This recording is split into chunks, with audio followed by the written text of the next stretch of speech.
Yeah, hi. This is Jason Aalon Butler from Letlive. Beautiful. Well done. What inspired the decision to reunite and take Letlive back on the road? Was there a specific moment or realization that made this happen? Yeah, I mean, yes and no. What had happened was that we all reconnected. We were all kicking it. We were all sharing stories about our lives over the last 7 years. Yeah. Realized that we were all in similar places and realized that we loved seeing each other again. And Oh, that really led to nostalgia and reminiscing on what once was and, made us curious about what could be. So we decided, let's, at first it was like, oh, let's do like a couple shows. And then yeah. we started thinking about that and it was like, oh, maybe we do like a US tour, but what about the UK? But what about Australia? So Yeah. it just sort of organically developed into something that we wanted to do, but really, to be super honest, was we needed to. Like we feel like emotionally and energetically, this is something that we all need to do right now. So that's Yeah. really how it came about. Yeah, that's awesome. And you've mentioned that the band's return was driven by a spiritual alignment. Can you expand on that a little bit? Yeah, that's actually exactly what I was talking about right there. So, Yeah. I personally- so, And how has your relationship with the founding members evolved since Let Live originally formed in 2002? I mean, it's probably the best it's ever been. With the three Yeah. of us, I'd say.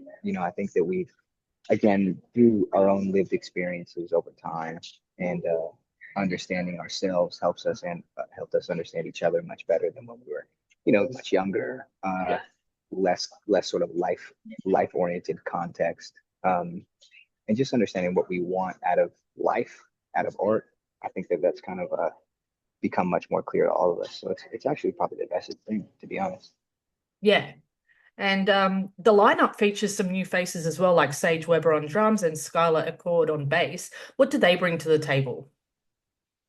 Immense talent, super dope vibe, like incredible presence. Like they're both incredible performers. But they're the homies. Like those are just our friends that are just really talented and really willing to give the energy that we feel is required to play Let Live music live. So I mean, they just fitting in, because they Yeah, they get it, and there you of go. course their talent is like kind of unmatched. So we're lucky. We feel very lucky and blessed in that way. Yeah, yeah, the perfect addition, it sounds like.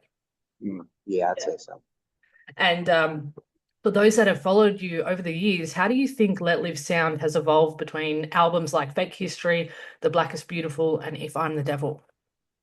Yeah, I mean, I think what we were trying to do was just trying to find a way to expand ourselves so that we could expand into the world and share the idea that was Let Live and sort of the art. And in no way were we ever really guided by much else other than what we loved to hear Mhm. as ourselves, like what we liked to consume as music fans. And I think that that really it informed a lot of the evolution of the sound. But I think if there was any sort of intention in making those records was to, or it was just to make sure we could try to get to as many people as possible while still remaining authentic to ourselves as music fans and listeners and performers.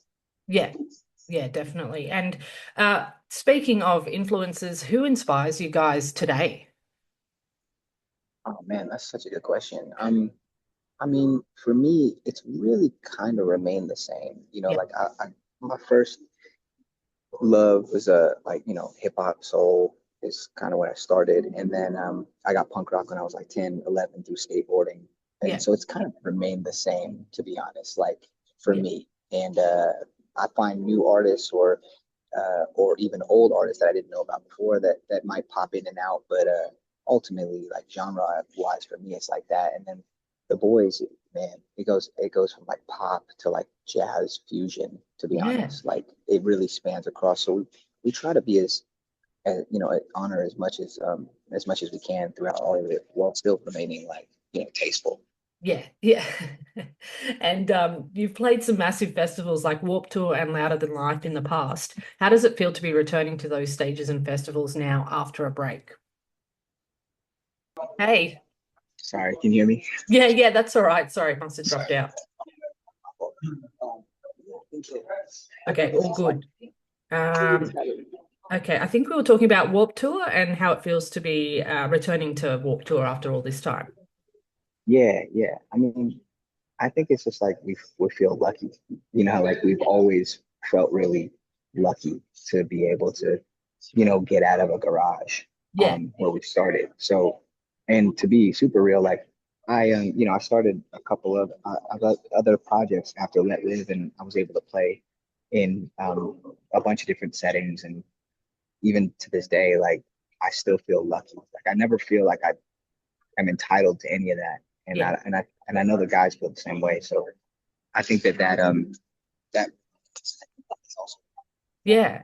And is there any artists from back in the day that you guys are still close with that you may have shared the stage with?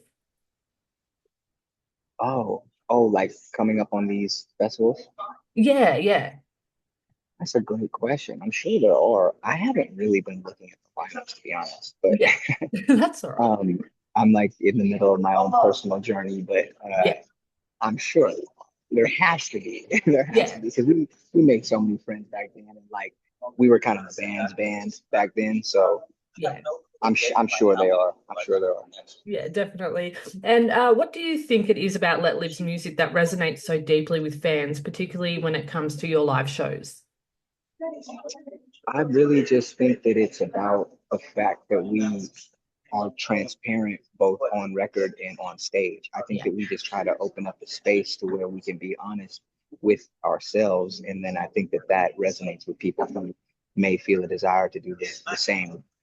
yeah, I don't really think too much about it. I just think about what I can offer as again, like as an exhibition of the thing that I want to see, right? Like I want to see honesty, and I want to see a type of passion, and I want to see a type of, there's also a type of like vulnerability that can be sometimes seemingly reckless or dangerous, yeah, that I want to see because I know that I need that. So I believe that, like, again, if we perform as music fans first, and we perform as fans of art first, yeah, and don't think of ourselves as the display, but more so as like the reflection, yeah, then I think that's us doing our jobs.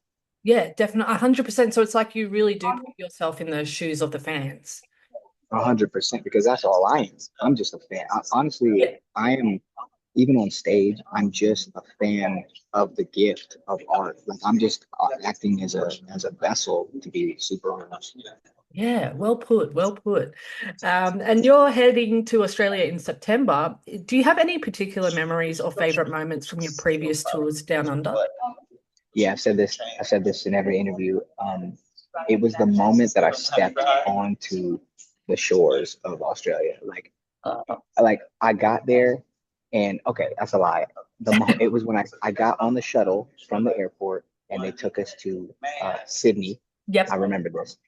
It was like for Soundwave, and we drove there, and I stepped outside of the shuttle to get to my hotel, and just felt like I had arrived.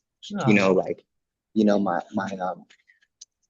I don't know, like in my career, in my life, in my energy. It was just because it was something so far away. I yeah, essentially had like circumvented the globe, gone to a different hemisphere, which I'd never done in my life before. And I don't yeah, know if I ever would if it wasn't for music.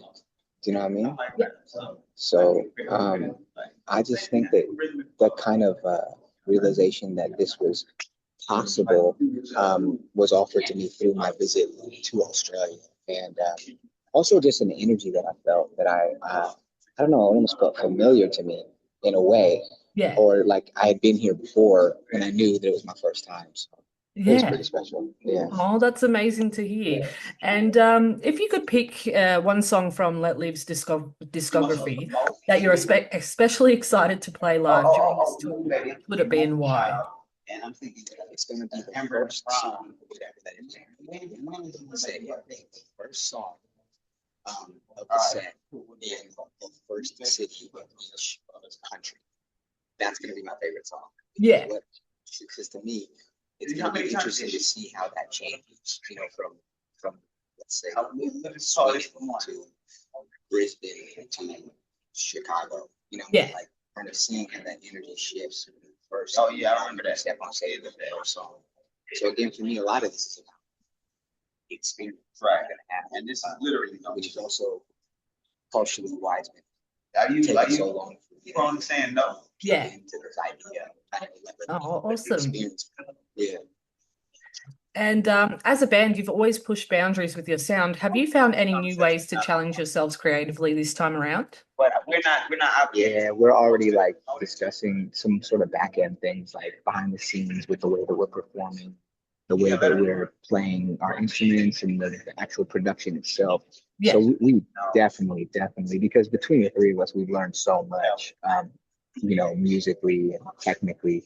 So yeah, we're doing that, and in doing so, we'll be able to push ourselves further as a performance for our friends and fans in the Yeah. crowd. So yeah, it'll be cool. Oh, awesome. There's some surprises in store, it sounds like. Mm-hmm. Yeah. Wicked. And last question, if you could bring one random thing or person on stage with you for a one-time performance, who or what would it be?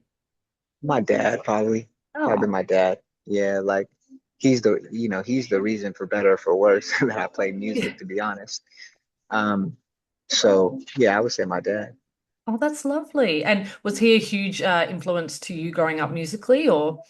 Yeah, he was, but like in a very like non-traditional way. He didn't really want me to play music because he was a musician that he did his thing, and but Yeah.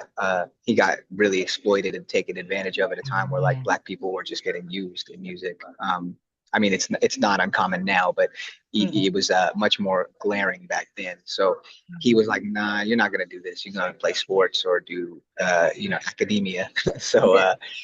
um, but he was, and I think that there was a taboo about music, obviously, because he didn't want me to do it, and also seeing him do it because he was still doing it, even though he was, got played.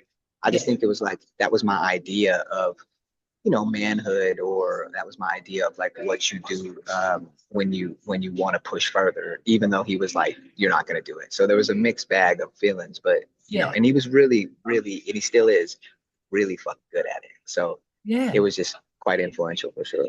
Oh, that's amazing. And do you think he could still, did he sing or did he play an instrument? Yeah, he was a multi-instrumentalist and he's an incredible singer, like Wow. incredible singer. Yeah, So awesome. That's so cool. yeah. Jason, we can't wait for September. Thanks so much for your time today. Yeah, so excited to see you guys here. I really appreciate you. Thank you so much. For Thanks real. so much.